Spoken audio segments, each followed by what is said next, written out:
Time for a happiness hack. The wonderful Julia Grace, mental health advocate, singer-songwriter, all the things, speaker, author, is with me. Hello, my friend. So lovely to see you again. And welcome to Sanctuary. Thank you. What an absolute treat to be on this brand new, wonderful platform. What a great concept. Yeah, and lots of our audience will know you. And the very cool thing is that Julia and I go way back now.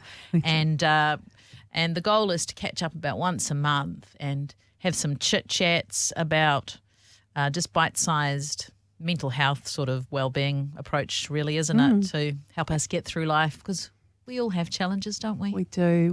We've all got breath in our lungs and a brain in our head, then we are going to deal with challenges. And knowing a little bit more about what's going on in both of those things, I think, can help us to handle them better. Yeah. Now, you gallivant around the country. Sometimes you go overseas speaking. And I know you've got something coming up the 15th, the 16th of March. You're going to be in Ashurst. Yes. Is that right? Yes, that's right. So Ashurst, a small town just outside of Palmerston North. A couple of years ago, we did an amazing event there. We did a community event and a church event there, and we're looking forward to repeating that. So people, I would love to just invite people to Google that up, have a look on my social media. I'll pop that onto there, the details about that. But yeah, Ashurst on a Saturday and a Sunday. Awesome.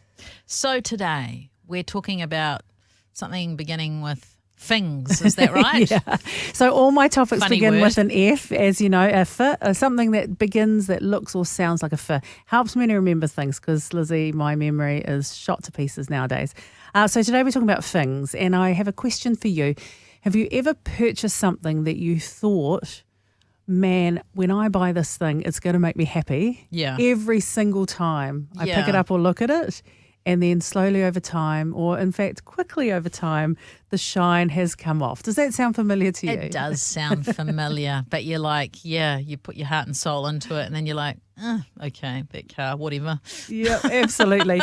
So today talking about things, and I guess that big question of why stuff doesn't make us happy. Now, on a conceptual or, philosophical point of view, we say things don't make you happy, but things do make you happy in the moment because we get something new and it's exciting. Like it feels good, and we get my new car or phone or, bag or whatever it is that we've bought. But the problem is our brain has this thing called hedonic adaptation. So in a nutshell, what it means is it gets used to good things really quickly. Okay. So Yes. to start our We're hard to series, please. very hard to please, we want to say that the brain is an energy-hungry monster. It's always looking for shortcuts to try and save energy because it uses so much energy to work. So because of that, it's looking for ways to save energy. And one of those ways is to get used to good things as quickly as possible so it can just move on to the next important thing. Okay, that makes me feel better, actually. Yeah, so it doesn't make you bad or sad or mad. What it makes you is normal. Yeah. What it means is your brain is doing its normal thing. And it means that that thing that we buy or purchase, the shine comes off it very quickly. And so it doesn't actually make us feel as excited the second time, and maybe even less so the third time.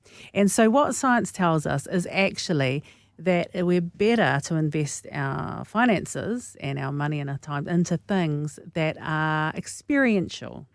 So actually having an experience, having a time with a friend, doing something that creates a memory that we can pull out of our memory box and sort of relive and re-enjoy will actually make us much happier than just buying that new couch that the shine is going to kind of come off over time. And the seats are going to get saggy. And the cat's going to throw up on it. That's right. So I think to give some context, for me, knowing a little bit about why this stuff happens helps me, A, do exactly what you just said, not feel so bad, not beat ourselves up about it. Yeah.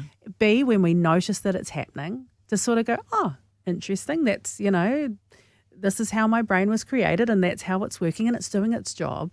But then C, to do some challenges to sort of push back a little bit against it. So in these sessions, I'm going to add a challenge. Is it okay to add a challenge? I'm up for it. Cool. So my challenge is to book something in your diary that's an experience. I'm all about free and cheap, so don't go spending lots of money. Yeah, I go to the beach all the time, free and cheap. Perfect. Something over the next maybe 24, 48 hours or the next week if you're really busy, that's going to create a memory for you. So it could be something that you love to do, like for you, I often see on your socials photos of you walking on the beach. And for you to go, every time I go, that creates that good well-being feeling.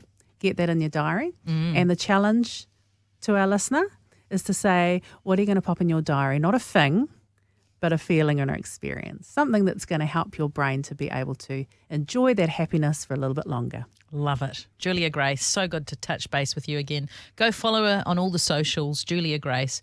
Check out her website, juliagrace.co.nz. Look forward to seeing you next time, my friend. Thank you.